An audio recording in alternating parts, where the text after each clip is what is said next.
Il y a quelques jours, j'étais dans de la famille et c'était à midi, justement, il y avait en fond le journal de 13 heures et il y a un reportage qui a attiré mon attention. Donc c'est un petit peu le reportage classique qu'on montre au journal de 13 heures où on va montrer une dame qui avait 85 ans et justement qui était en pleine forme. Alors il montrait qu'elle faisait du sport, elle était prof de fitness, on la voyait en train de bouger, en train de motiver les autres, on la voyait aussi en train de conduire, enfin c'est toujours si on la voyait pas en train de conduire des Formule 1. Donc voilà, donc l'axe du reportage était clair. Elle a 85 ans, donc elle est plutôt âgée, elle vit en bonne santé, elle est en pleine forme. Donc la réponse, c'est le sport. Le sport est la solution pour vivre longtemps et en bonne santé. Et tout le reportage était vraiment axé là-dessus. Et à la fin, je me suis dit, ils sont vraiment passés à côté du sujet. Ils sont vraiment passés à côté du sujet parce que pour moi, ok, elle est en bonne santé actuellement.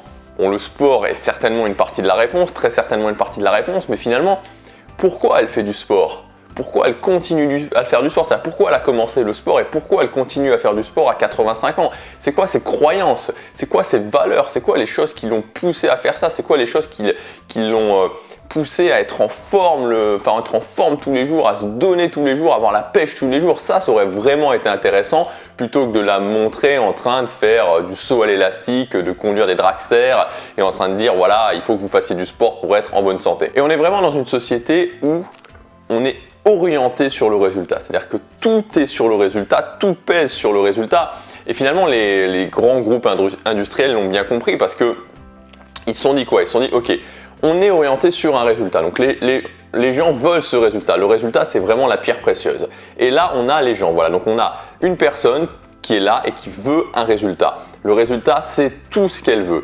et entre les deux il manque quelque chose, donc ça veut dire que si on trouve quelque chose qui relie les deux et qui permet, où on puisse donner l'idée que ça va les relier sans faire trop d'efforts, c'est banco, c'est-à-dire qu'on va pouvoir vendre cette chose-là très cher. Et là, on est vraiment dans le concept de la pilule magique, c'est-à-dire que vous avez une personne, vous avez un résultat, ce qui fait la liaison entre les deux, ça va être cette fameuse pilule magique. Et vous vous doutez que dans les faits, c'est beaucoup plus compliqué que ça, c'est-à-dire que c'est pas le fait de prendre une seule pilule qui va amener un résultat ou qui va résoudre un problème. On voit bien avec des choses complexes comme la dépression, c'est pas parce que vous allez prendre un médicament que ça va régler votre dépression. Ça m'a donné envie de faire une vidéo avec un schéma en fait sur le schéma pour atteindre ce qu'on veut. En prenant en compte le résultat, qui est important évidemment, mais pas seulement le résultat, aussi le processus. Enfin voilà, donc je vais vous expliquer ce schéma. Donc le schéma, il est disponible sous forme de mind map, donc je ne l'ai pas encore fait mais je pense qu'il sera disponible sous forme de mind map, donc vous pouvez le télécharger avec le lien dans la description. Je vous mettrai plein d'exemples, ça permettra d'y voir plus clair. Je ne vais pas le montrer ici parce que je l'ai griffonné, mais si je le montre avec l'appareil photo, ça va modifier complètement l'éclairage parce qu'il réagit vraiment fort aux éclairages, il réagit vraiment très fort aux éclairages. Donc je vais vous l'expliquer, l'idéal c'est que vous le téléchargez maintenant, comme ça vous l'avez sous les yeux pendant que je vous l'explique. Pour moi, ce schéma, c'est les choses à gérer, les trois choses à gérer, les deux choses à gérer plus une chose additionnelle qui vont permettre d'arriver là où on veut. Premièrement, on a le résultat. Donc le résultat, c'est quelque chose d'important évidemment. À quel niveau le résultat il est important? Il est important parce que il va nous engager émotionnellement. Donc je vous parlais il y a quelques jours de l'analogie de l'éléphant, c'est-à-dire que l'éléphant c'était notre cerveau émotionnel. Donc le résultat va nous engager émotionnellement. Et le résultat doit être relié aussi à vos valeurs. Je vais prendre un exemple très clair. Moi, j'ai une valeur qui est la valeur de l'esthétique.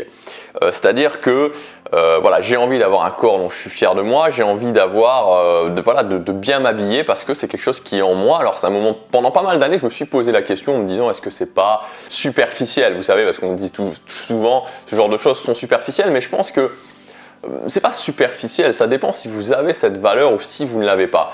Moi je l'ai, je sais que c'est important pour moi. Donc le résultat de me dire par exemple je vais avoir un corps qui est musclé, un corps qui est en forme, ça va non seulement être relié à cette valeur d'esthétique pour moi et ça va aussi m'engager émotionnellement. Pourquoi? Parce que je vais me dire, par exemple l'été quand je vais sur la plage, dans un environnement social, je vais voir que les gens me renvoient cette image justement que j'ai un corps en forme, que j'ai un corps musclé et ça, voilà, cette idée de ce résultat va m'engager émotionnellement et en même temps engage mes valeurs. Donc pour moi, Quand vous avez ça, vous êtes vraiment dans le bon, vous avez vraiment un objectif, vous avez vraiment un résultat qui vous correspond. Ensuite, il va y avoir le processus. Et le processus, on s'en occupe très rarement dans nos sociétés. C'est-à-dire qu'on est orienté sur le résultat, on veut le résultat de la personne, mais on ne va pas forcément chercher à savoir le processus.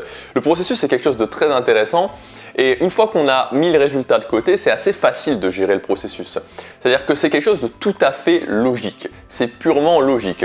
Si vous prenez 10 personnes qui sont parties de zéro, c'est-à-dire 10 personnes qui avaient par exemple juste le bac, qui n'ont pas fait d'études ensuite et qui n'avaient pas de patrimoine, leurs parents n'étaient pas riches et qui ont réussi à générer sur une période de 10 ans, on va dire 10 millions d'euros. Si vous prenez ces 10 personnes, que vous analysez leur processus à chacun et qu'ensuite, donc c'est-à-dire la façon dont elles ont fait pour partir de zéro pour en arriver à 10 millions d'euros en 10 ans et que donc vous le faites pour les 10 personnes et qu'ensuite pour ces 10 personnes vous analysez, vous faites le parallèle pour chacun de ces processus et que vous en sortez un processus type finalement et vous allez voir que souvent il y aura des points de connexion entre les différentes personnes, voire ça sera plus ou moins la même chose, vous allez avoir un processus général.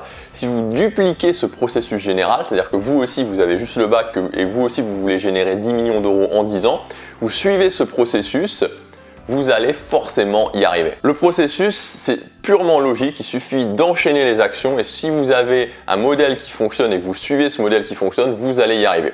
Donc si je reprends mon exemple de la musculation, c'était tout simple, j'ai commencé la musculation, je faisais 1m85, 55 kg, donc j'étais très maigre. J'ai suivi un processus, c'est-à-dire de gens qui étaient dans la même situation que moi et qui étaient arrivés à un corps musclé, j'ai suivi ce processus et ça m'a permis de progresser, ça m'a permis aujourd'hui de peser 80 kg en étant relativement sec. C'est donc la deuxième chose, le processus qui est un petit peu la stratégie et là c'est du pur logique. Mais vous comprenez qu'il est indissociable quelque part du résultat parce que si vous n'avez pas le résultat, si vous n'avez pas l'engagement émotionnel, si vous n'avez pas l'engagement sur vos valeurs à côté, vous n'allez pas pouvoir au quotidien faire des actions qui vont être difficile dans le sens où ça sera des nouvelles actions, ça sera des actions qui vous sortiront de votre zone de confort. Et enfin, le dernier point, donc si vous avez le schéma sous les yeux, vous voyez c'est le point qui a en dessous qui relie le résultat et le processus, c'est les croyances. Les croyances, pour la plupart, elles sont innées, c'est-à-dire que c'est des croyances que vous avez eues souvent par votre éducation, mais on peut aussi changer ces croyances. Et comment on peut changer ces croyances? On les change par la preuve. C'est-à-dire qu'au niveau des croyances, le cerveau réagit par preuve. Si à l'école, vous aviez toujours des bonnes notes et que les profs vous disaient voilà, vous êtes un excellent élève, il y a de très fortes chances que vous ayez une croyance « je suis intelligent ». A l'inverse, si vous étiez un mauvais élève, il y a de très fortes chances que vous ayez une croyance qui vous dise je ne suis pas très intelligent, je ne suis pas très doué à l'école. Qu'est-ce qu'on peut avoir comme autre type de croyance? Alors il y en a plein, mais ça peut être par exemple la vie est dure, je subis ma vie. Évidemment, ce n'est pas une croyance très positive, ce n'est pas une croyance qui va vraiment vous aider.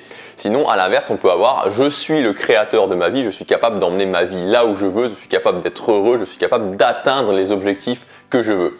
Et donc on voit que quand on a ces croyances, quand on a cette croyance-là, forcément c'est beaucoup plus facile que quand on a la croyance je subis ma vie. Vos croyances, elles vont se modifier par l'épreuve, elles vont se modifier au fur et à mesure que vous atteignez vos résultats. Donc il faut être assez ouvert pour se dire ok, actuellement j'ai ces croyances-là, mais je vais quand même tester, je vais quand même me donner à fond, je vais essayer d'atteindre ce résultat et plus vous allez atteindre les résultats, plus vous allez voir que vos croyances vont se modifier. C'est-à-dire que si vous n'avez jamais créé d'entreprise et si au bout de 5 ans vous avez créé une entreprise qui génère, je sais pas moi, 1 million d'euros par an, vous aurez la croyance, je suis capable de créer une entreprise, je suis capable de créer mon propre business et que ça fonctionne.